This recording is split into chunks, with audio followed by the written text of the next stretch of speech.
এই রাস্তাটি হলো কালনা কাটোয়া রোড। আর এই মোড়টার নাম হেমাদপুর মোড়। আর ডান দিকে যে রাস্তাটা গেল এটা সোজা চলে গেল বর্ধমানের দিকে। আর আমরা আজকে যাব জয়পুর ফরেস্ট, যেটা এই রাস্তা দিয়েই আমাদের যেতে হবে প্রায় 135 থেকে 40 কিলোমিটার।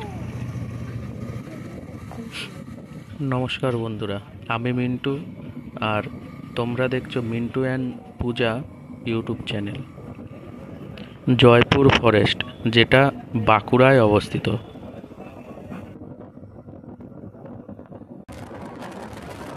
প্রায় 5-6 কিলোমিটার পার করে আমরা চলে এসেছি এখন পুরো একটা ফাঁকা মাঠে। কুয়াশার মধ্যে দিয়ে আমরা চলেছি সকালবেলায়। চারপাশে চাষের জমি, যেখানে ধান, ফুলকপি, বাঁধাকপি এবং শীতের অন্যান্য ফসল সব রোপণ করা হয়েছে। শীতের সকাল, তাই রাস্তা একদম ফাঁকা। আমরা বাড়ি থেকে বেরিয়েছিলাম মোটামুটি 6:10 থেকে 15 নাগাদ, আর এখন বাজে প্রায় 6:45 মতো। আমরা এখন যেই জায়গাটায় আছি এটা হচ্ছে ঘোলাপাড়া, আর রাস্তা একদম ফাঁকা। ফাঁকা রাস্তার মধ্যে দিয়ে আমরা তিনজনা ছুটে চলেছি। তিনজনা বললে ভুল হবে, আমরা চারজনা আছি, কারণ যে আমাদের টেনে নিয়ে যাচ্ছে তাকেও আমরা একজনের মধ্যে ধরি।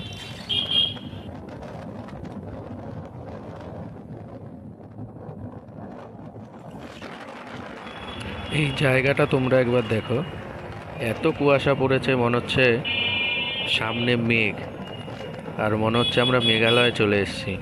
10 থেকে 15 হাত দূরে কিছুই দেখা যাচ্ছে না। আর এগুলো না দেখার কারণ চারপাশে সব জমি, সেই কারণে কুয়াশাটা এখানে বেশি। রাস্তাটা দেখো, পুরো কুয়াশায় আচ্ছন্ন।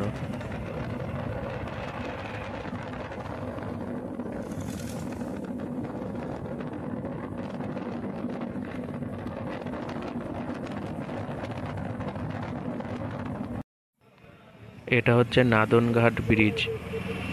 এই ব্রিজের বাঁ পাশে, অর্থাৎ এই যে দেখো, সূর্যটা এত সুন্দর উঠেছে, কুয়াশায় কিছুই বোঝা যাচ্ছে না, চাঁদের মতো লাগছে। চারপাশে এত কুয়াশা।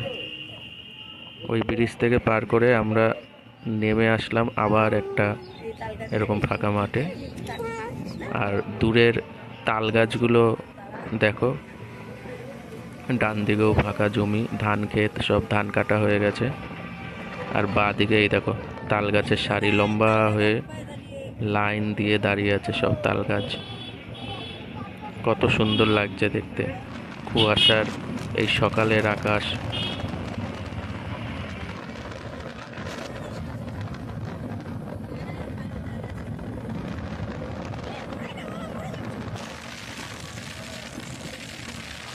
নাদনঘাট মোড় থেকে প্রায় 70 কিলোমিটার এরকমই ফাঁকা সব রাস্তা।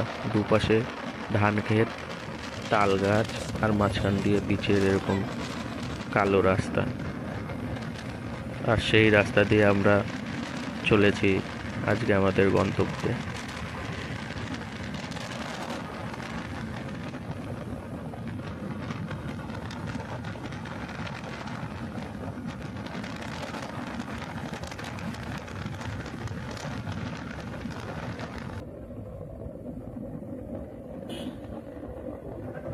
অনেকটা রাস্তা আসার পর সামনে এরকম একটা গ্রাম দেখতে পেলাম। ডান দিকে বাঁ দিকে ছোট ছোট ঘর, কিছু বড় ঘর আছে। এই গ্রামটার নাম হলো রায়গ্রাম। আর সামনে একটা বাজার আছে, এই বাজারটা হচ্ছে রায়গ্রামের বাজার। এই যে, আর এই রাস্তায় প্রচণ্ড বাম্পার, খুব অসুবিধা গাড়ি চালানো। জায়গায় জায়গায় বাম্পার, প্রত্যেকটা ব্যাকে বাম্পার।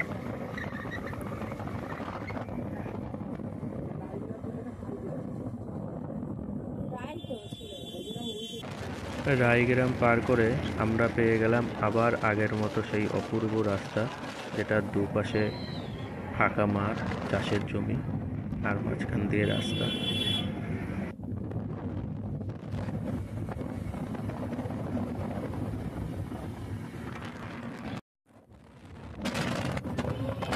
ডান দিকের এই উচ্চ বিদ্যালয়টির নাম ছোট বেলুন উচ্চ বিদ্যালয়।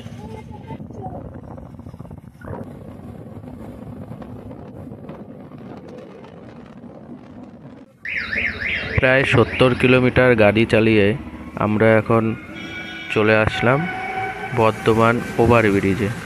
ওই যে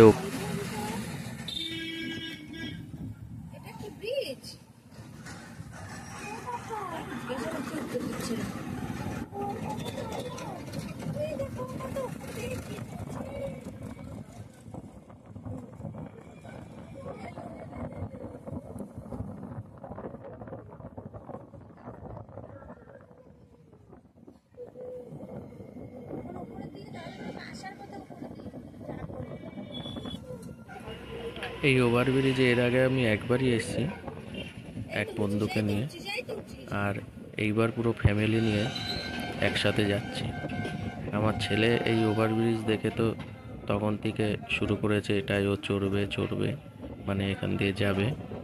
তো এখনও খুব ভয় পাচ্ছে, কারণ নিচটা অনেকটা গভীর, সেই কারণে সাইডে দেখলেই ও শুধু ভয় পাচ্ছে।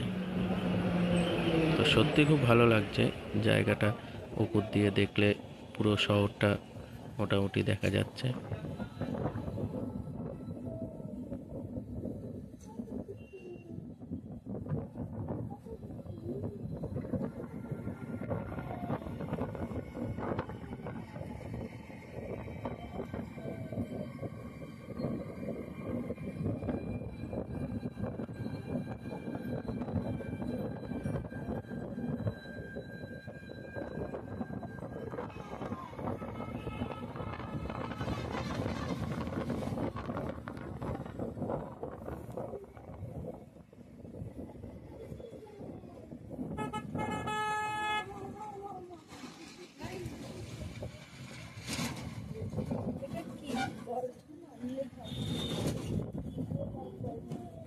এটা বর্ধমানের সেই ব্রিজটা তো, ট্রেনের সময় এসেছিলাম, ওই নিচটা দাঁড়িয়েছিলাম।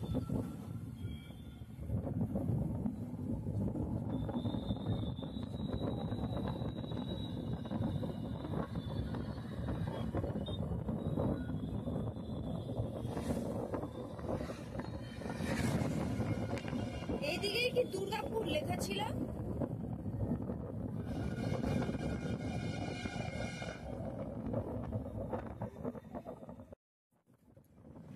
বর্ধমানে ওভারব্রিজটা পার করে আমরা আবার একটা অচেনা ব্রিজে চলে আসলাম।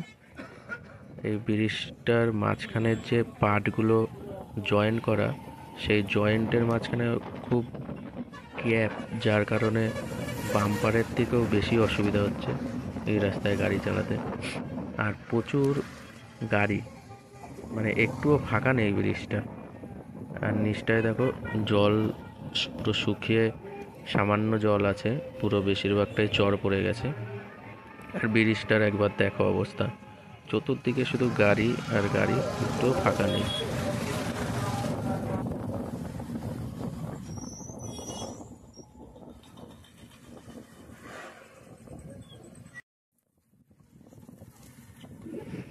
আরও অনেকটা আসার পর আমরা এবার পেয়ে গেছি অজানা আর একটা ব্রিজ, যেটা নিচে তাকালে দেখো এগুলো সব বালি, ওই পাশ দিয়ে জল, এই পাশ দিয়ে বালি, মানে চর পড়ে গেছে।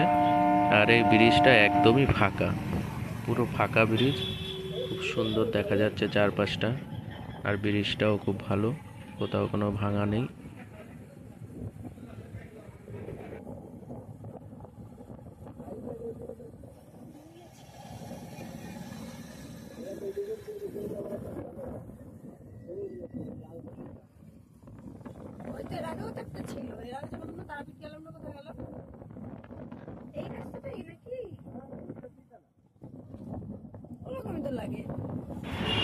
ব্রিজটা পার করেই তার চারপাশে আবার সেরকম মাঠ ফাঁকা, আর এই মাঠে দেখো পুরো শাকসবজিতে পরিপূর্ণ। আর এই রাস্তাটা কিন্তু আগের রাস্তার মতো ওরকম ভিড় না, এটা হয়তো একটা গ্রামের রাস্তা, তবে খুব সুন্দর দৃশ্য, চারপাশে সবুজ গাছ, আর মাঝখান দিয়ে রাস্তা পিচের কালো, লম্বা লম্বা গাছ। তোমাদের সঙ্গে কথা বলতে বলতে আমরা অবশেষে এসে পৌঁছেছি জয়পুর ফরেস্টে, অর্থাৎ বাঁকুড়ায়। এই যে সামনের এই জায়গাটা থেকে শুরু হচ্ছে জয়পুর ফরেস্ট। পেছনে বাঁদিকে বনলতা রিসর্টটা ছিল, আর এটা হচ্ছে বনের শুরু। তো এখানটায় এসে ভাবলাম ওই সামনেটায় গিয়ে একটা ছবি তুলবো, সেই কারণে গাড়িটা ঘুরিয়ে নিলাম। ঘুরিয়ে আমরা একটু আগে চলে আসলাম, বনের একদম সামনে।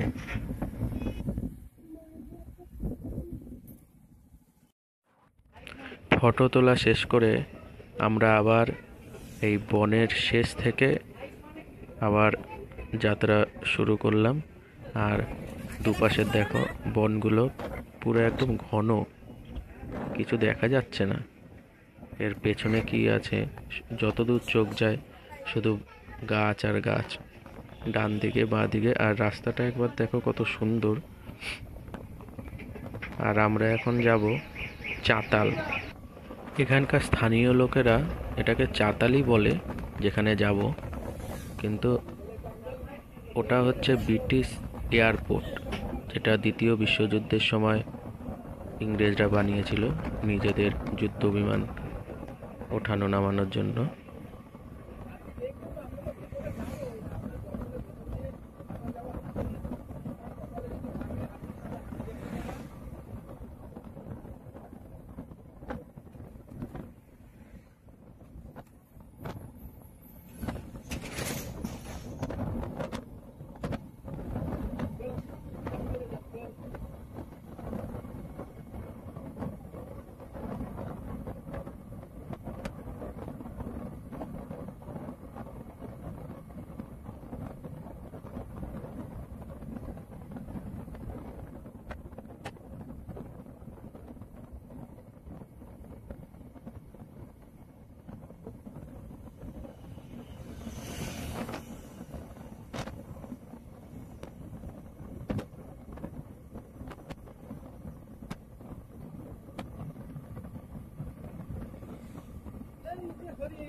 তোমরা এই পুরো রাস্তাটা একবার শুধু দেখে যাও, দুপাশে কিরকম ঘন জঙ্গল বন, আর মাঝখান দিয়ে রাস্তা। এখানে হরিণ হাতি এইসব আছে, যদি কারো ভাগ্য ভালো থাকে তবেই তারা দেখতে পাবে। যদিও হরিণ আমরা দেখেছি, আমাদের নবদ্বীপেও আছে, কিন্তু হাতি এখনো দেখিনি। যদি দেখতে পেতাম ভালোই হতো, এখনো অবধি কিছু তো দেখতে পেলাম না।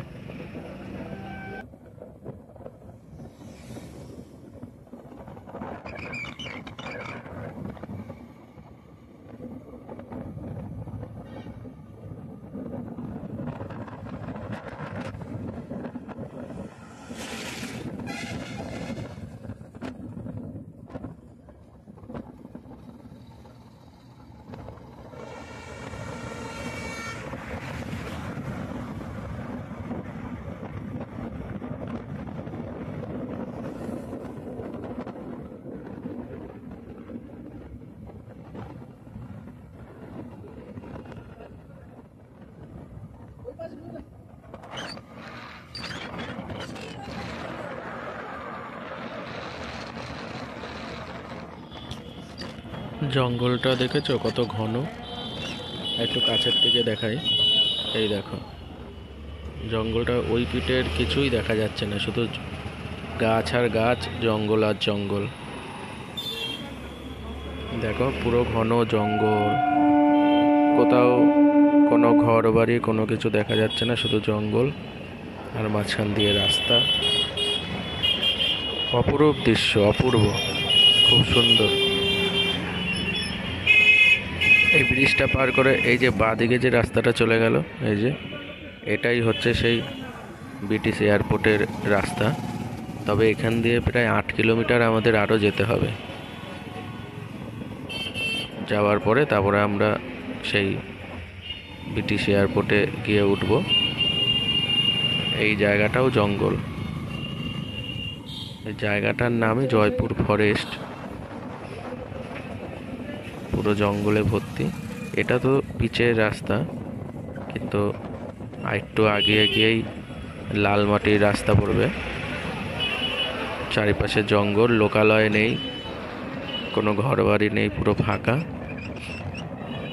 আর এর মধ্যে দিয়ে আমরা 4জনা ছুটে চলেছি।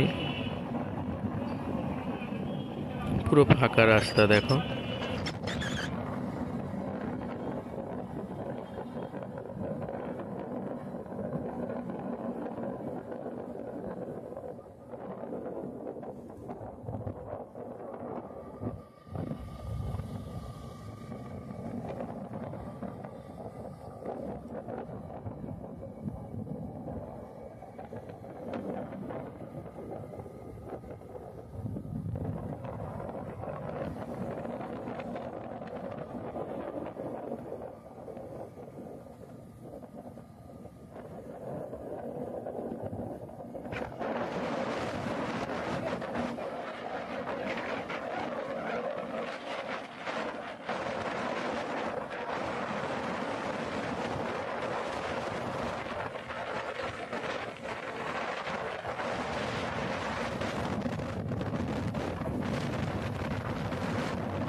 এই যে পিচের রাস্তা শেষ করে আমরা এই লাল মাটির রাস্তায় চলে আসলাম। আর এই যে সেই ব্রিজ, এই ব্রিজে কিন্তু কোনো গেটম্যান নেই যে গেট ফেলবে। তাই তোমরা যখন পার হবে এখানে একটু লক্ষ্য করেই তোমাদের পার হতে হবে, নিজেরা নিজেদের দায়িত্বে চলতে হবে। এই লাল মাটির রাস্তা, ভীষণ বড় বড় গর্ত এখানে। আমার ছেলে সামনে বসে দেখবে পুরো দৃশ্য, পেছনে বসে কান্নাকাটি করছিল, সেই কারণে ওকে সামনে নিলাম। ও তো বিশাল মজায় আছে, সামনে বসে সম্পূর্ণ দেখতে পাচ্ছে। আর এক একটা ভীষণ বড় বড় গর্ত, আর সব লাল মাটির রাস্তা, সেই কারণে গুলির মতো ছোট ছোট পাথর এখানে সব রয়েছে। এখানে গাড়ি চালাতে হয় খুব সাবধানে, জোরে ব্রেক কষলেই একদম ছিটকে পড়বে।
এখানেই লাল মাটির রাস্তা শেষ। ডান দিকে একটা ঢালাই রাস্তা আছে, মানে এটা হয়তো কোনো গ্রাম হবে সেই কারণে রাস্তা। আর এটা হচ্ছে গরুর দুধের চায়ের দোকান, মানে দোকানটার নাম এটা ম্যাপেও আছে। তো আমরা এই ঢালাই রাস্তা দিয়ে আবার এগিয়ে চলেছি। এই রাস্তাটাও বেশ ভালো, শুধু জঙ্গল আর জঙ্গল। এখানে দু একটা লোক আছে, যেহেতু বললাম এটা গ্রাম, তো এখানে কয়েকটা বাড়িঘরও আছে। ওই সামনে ওই দেখো দেখা যাচ্ছে বাঁদিকে একটা বাড়ি, এরকমই কয়েকটা বাড়িঘর আছে এখানে। অনেকটা দূরে বাড়িঘর দেখেও খুব ভালো লাগলো, কারণ ফাঁকা জায়গায় একা একা আসতেও একটু ভয়ই লাগে। তো এখানে আছে কয়েকটা বাড়ি। বড় পাড়া ওই দেখো।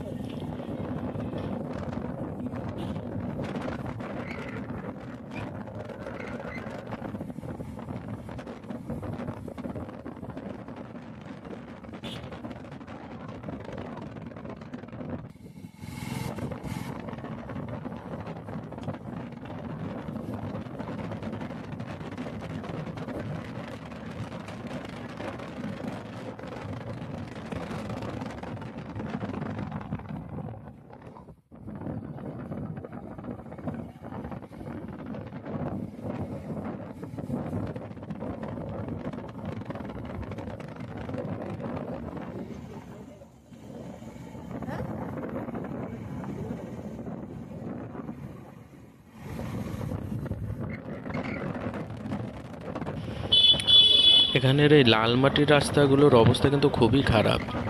তোমরা যদি কেউ আসো তাহলে বর্ষাকালে তো আসবেই না, শীতকালটাই সব থেকে ভালো। বৃষ্টি হয় না সেই কারণে গর্তগুলোর কোনো অসুবিধা করে না, কোনো অসুবিধা হয় না গর্তগুলোতে। শীতকালে আসলে এই একটা সুবিধা। আর যদি তোমরা বর্ষাকালে আসো তাহলে এত জল জমে থাকবে তোমরা বুঝতে পারবে না যে ওই গর্তটা কতটা খাই। তো আমরা এখন আস্তে আস্তে ওই চাতালের দিকে এগিয়ে চলেছি, চারপাশের ঘন জঙ্গলের মধ্যে দিয়ে।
এয়ারপোর্টটা এখান থেকেই শুরু। এই দেখো কংক্রিটের সেই রাস্তাগুলো চালু হয়ে গেছে।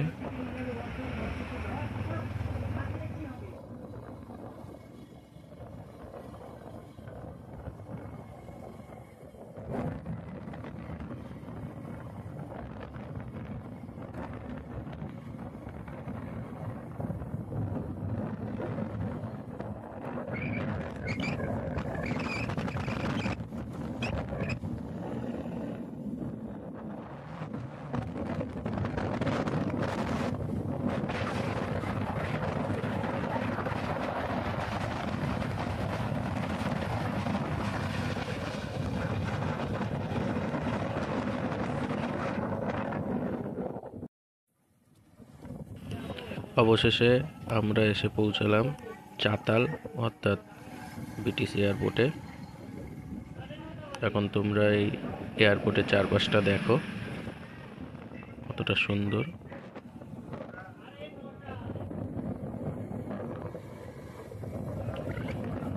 এখানে গ্রামের লোক বলতে কেউ নেই, দু একজন আসে, আর যারা যারা এখানে ঘুরতে আসে তারাই। তো এখানে আজকে আমরা একা, আর এই সাইকেল নিয়ে যারা আছে এদের মতনই কিছু দু একজন লোকজন এখানে আসে।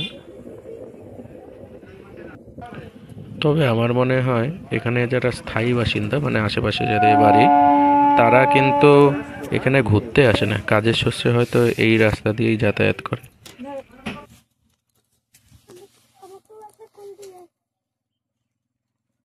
এই দেখো বন্ধুরা, এখানে কুল গাছ দেখে কুল তুলতে ব্যস্ত।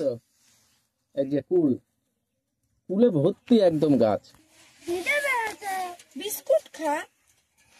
পুরো গাছটাতে কুলে ভর্তি। শুধু এখানে একটাই না, এই চতুর্দিকে গাছ আছে, ওই ঝোপ এই ঝোপগুলো, এই পাশে সব কুল এগুলো। আর লম্বা পুরো ওই মাথা অবধি আমরা যাব, তবে কটা কুল তুলে তারপরে আমরা যাব। ওই দিক দিয়ে আসলাম, এইদিকে এখনো অনেকটা যেতে হবে। তাহলে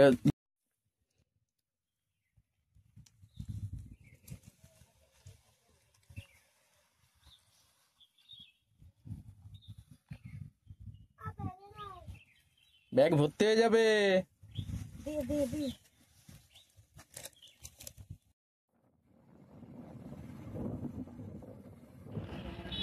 কয়েকটা কুল নিয়ে আমরা আবার এখান থেকে যাত্রা শুরু করলাম এয়ারপোর্টটা পুরোটা দেখার জন্য। তো এই এয়ারপোর্টটা প্রায় 3 থেকে 4 কিলোমিটার লম্বা। আমরা অনেকটা চলে এসেছি।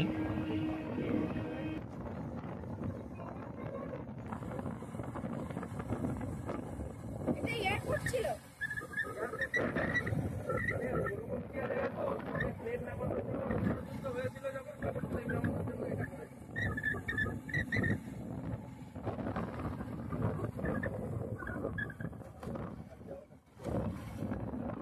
আজ আমাকে ঠিক হবে না কেন?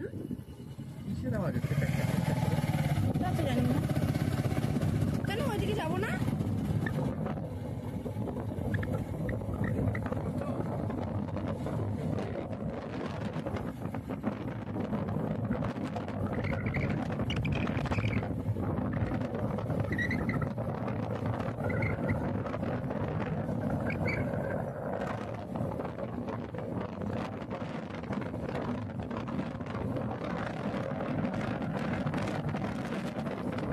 কাজ ছিল। ওইদিক দিয়ে কাজ।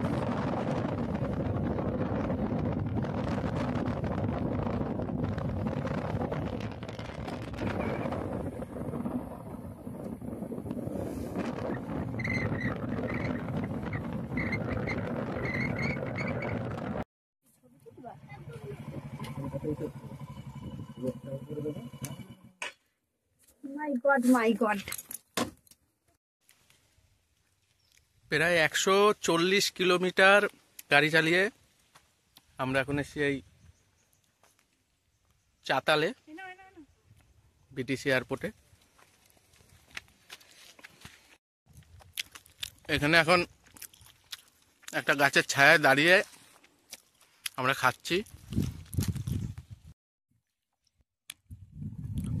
এসে যে এই গাছ, এদিক থেকে আসতে শুরুতেই এই গাছটা। এই যে আমার গাড়ি, এখানে খাবার মাখছে আর খাইয়ে দিচ্ছে আমাকে। আচ্ছা, এই যে বিটিসি এয়ারপোর্ট। তারপরে আমরা এই দিকটা দিয়ে চলে যাব ওয়াচ টাওয়ারের দিকে।